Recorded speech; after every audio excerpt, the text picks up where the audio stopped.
Extremely disappointing, a damp squib. There seems to be absolutely nothing in this budget. It's an astonishingly disappointing budget.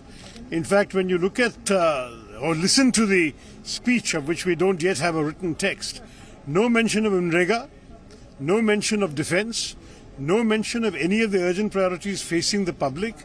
We are facing terrible inflation and there is no tax relief for the middle class. This is a this is a budget which seems to be pushing the mirage of Achhe Din even farther away. Now it's India at 100. अभी 25 साल और इंतजार करना पड़ेगा अच्छे दिन आने के लिए. बहुत बुरी बात है. Sir, what about Gati Shakti and digital currency? These are all slogans. I mean, there's absolutely no substance that we could see behind any of the slogans and pronouncements of the finance minister. So what about digital currency, the announcement that RBI will come up with its own digital currency and other crypto will be taxed? Well, I mean, it's very clear that as far as digital currency is concerned, the government was heading in that direction. And to the best of my knowledge, the reasonable proposition, I don't think we'll be criticizing that. But what we are more concerned about is the lack of substance for the common Indian citizen in this bill, in this budget. The speech has left us feeling completely underwhelmed. It's a damp squib.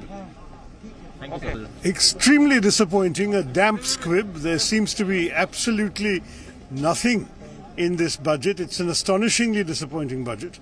In fact, when you look at or listen to the speech, of which we don't yet have a written text, no mention of MNREGA, no mention of defense, no mention of any of the urgent priorities facing the public. We are facing terrible inflation and there is no tax relief for the middle class.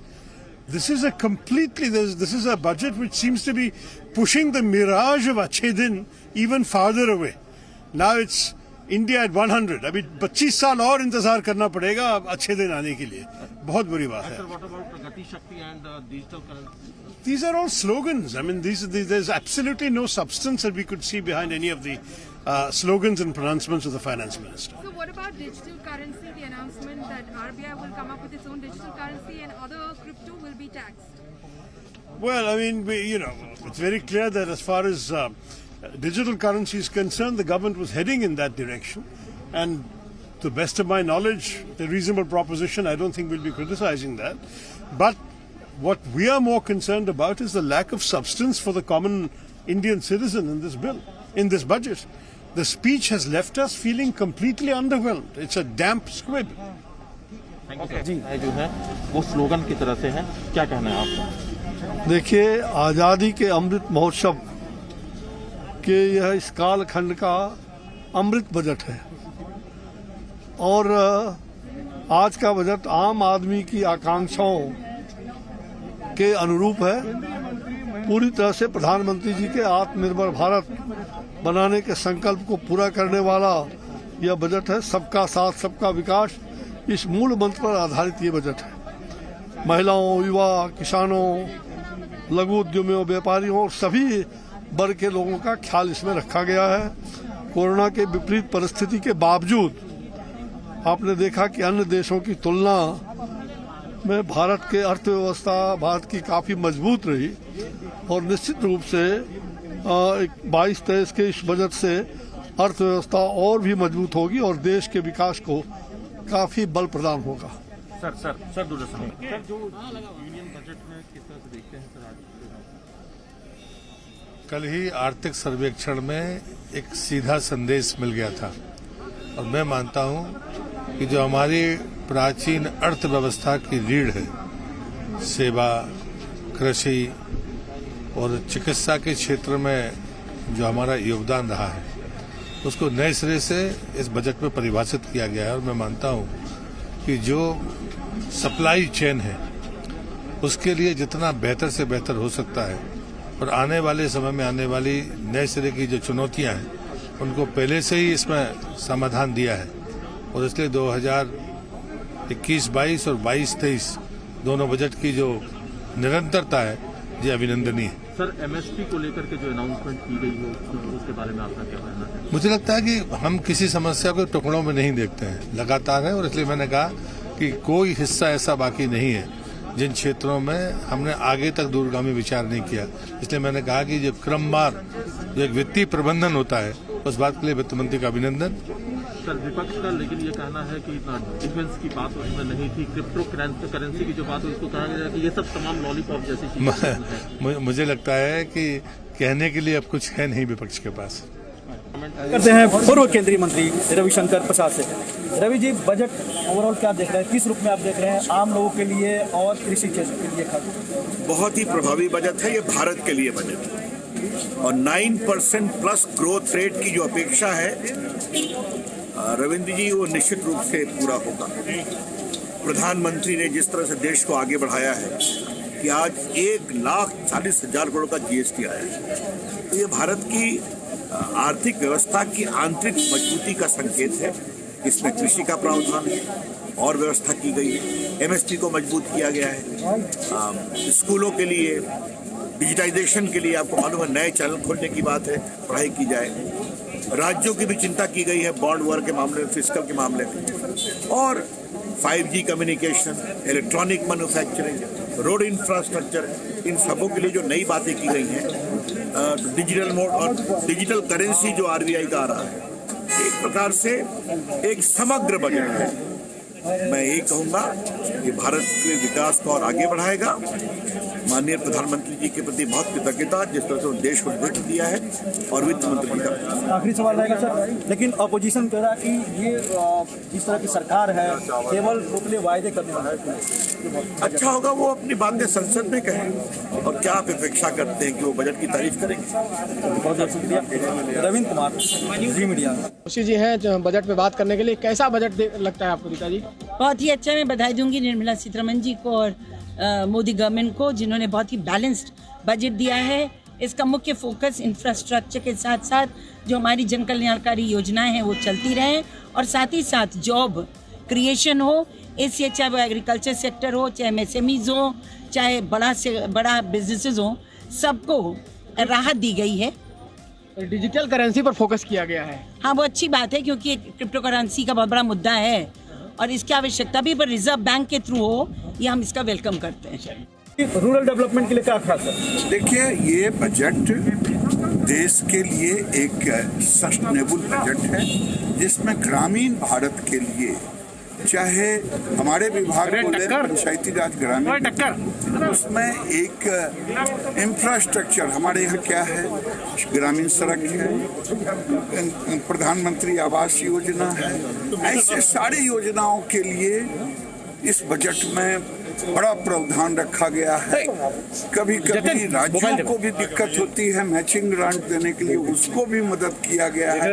इसलिए मैं कहूँगा किसानों के लिए procurement में रखा गया, natural farming, organic farming, ये बजट की जितनी तारीफ की जाए कम। आखिरी सवाल रहेगा सर, मिडिल क्लास और बाकी जो देश की जनता, उसके लिए, महिलाओं के लिए क्या आपको लगता है? अब देखिए, लोग कहते थे कि केंद्रीय कर्मचारी जो हैं उनकी तनख्वाह और राज्य के कर्मचारियों की तनख्वाह में समानता नहीं। आज इस बजट में सेम पैटर्न कर दिया है। 14% अगर केंद्र देता है तो राज्य भी उस ढंग से करेंगे। केंद्र और राज्य के कर्मचारियों को मैं मोदी जी को कोटि धन्यवाद दूंगा कि देश के तमाम कर्मचारियों को, जैसे एक देश एक वित्त कानून लाया जो आज सर्वाधिक 1,40,000 के करीब टैक्स हुआ है, उसी तरह से एक देश एक कर्मचारी एक वेतन पत्र। दूसरे देशों को फायदा ना मिलकर भारत को फायदा मिलेगा, और उस कंपटीशन से जब आपका प्रोडक्ट इंप्रूव होगा तो वो उसका निर्यात भी होगा, और हमारा ही प्रोडक्ट बाहर दूसरे देशों में भी जाएगा। तो बहुत शानदार बजट है। Thank you. रूरल डेवलपमेंट के लिए क्या खास है? देखिए, ये बजट देश के लिए एक सस्टेनेबल बजट है, जिसमें ग्रामीण भारत के लिए, चाहे नहीं, बिल्कुल बढ़िया, बहुत वेल बैलेंस संतुलित बजट है। देश पिछले 3 साल से, वैसे पूरी दुनिया ही, पर देश में पिछले 3 साल से जिस तरीके से इस महामारी ने अपने पैर पसार रखे हैं, उसके बाद इतना मजबूत, इतना संतुलित बजट मुझे लगता है केंद्र सरकार इसके लिए धन्यवाद की हकदार है कि जिस तरीके से एक संतुलित बजट जिसमें हर क्षेत्र का और ख़ास तौर पर गरीब और ऐसी जातियों का जो कि समाज के वंचित वर्ग से आती हैं, जिस तरीके से उनका ध्यान दिया गया, यंगस्टर्स स्टार्टअप्स का जिस तरीके से ध्यान दिया गया, मुझे लगता है आने वाले समय में आत्मनिर्भर भारत की दिशा में जब भारत बढ़ेगा उसकी नींव में ज़रूर इस बजट का जिक्र होगा। डिजिटल करेंसी की बात की गई है और साथ साथ टैक्स लगाने की बात की गई है डिजिटल करेंसी पर जो होता है। नहीं, बिल्कुल, देखिए कहीं ना कहीं फ्यूचर तो है ही डिजिटल करेंसी, इसका हर कोई जिक्र कर रहा है, हर कोई कहीं ना कहीं इसका उपयोग कर रहा है, तो उसको जिस तरीके से रिकॉग्नाइज किया गया, फ्यूचरिस्टिक सोच है, अप्रोच है। लेकिन टैक्स में कोई छूट नहीं दी गई लोगों से, मिडिल क्लास और सर्विस क्लास के लिए। ये ज़रूर एक चीज़ थी जो थोड़ी सी अपेक्षित थी। बहरहाल विपक्ष बार बार इस बात को कह रहा था कि भाई 5 राज्यों में चुनाव हैं तो बहुत सारे लुभावने वादे घोषणाएँ की जाएंगी, पर मुझे लगता है कि ये पूरी तरीके से देश राज्यों को भी ज्यादा धनराशि उपलब्ध कराने के अवसर प्रदान किए गए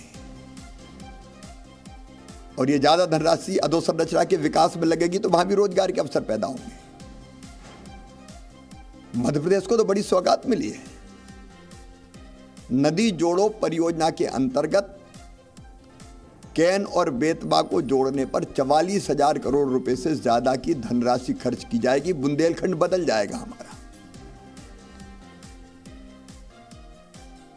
ये किसानों की आय दुगना करने का बजट है। खेती को टेक्नोलॉजी से जोड़ा है, हाईटेक बना के कैसे टेक्नोलॉजी का लाभ किसान को मिले, इसका मार्ग प्रशस्त किया गया है। प्राकृतिक खेती लोगों के स्वास्थ्य को भी उत्तम बनाएगी और धरती का स्वास्थ्य भी उत्तम रहेगा। ये आम आदमी का बजट है जिसमें गरीब और निम्न मध्यम वर्गीय परिवारों की जिंदगी में खुशहाली लाने का प्रयास किया गया है।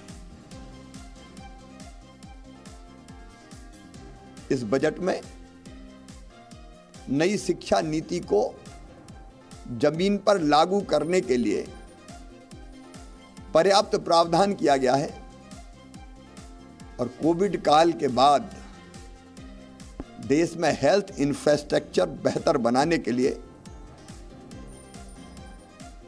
पर्याप्त प्रावधान किया गया है।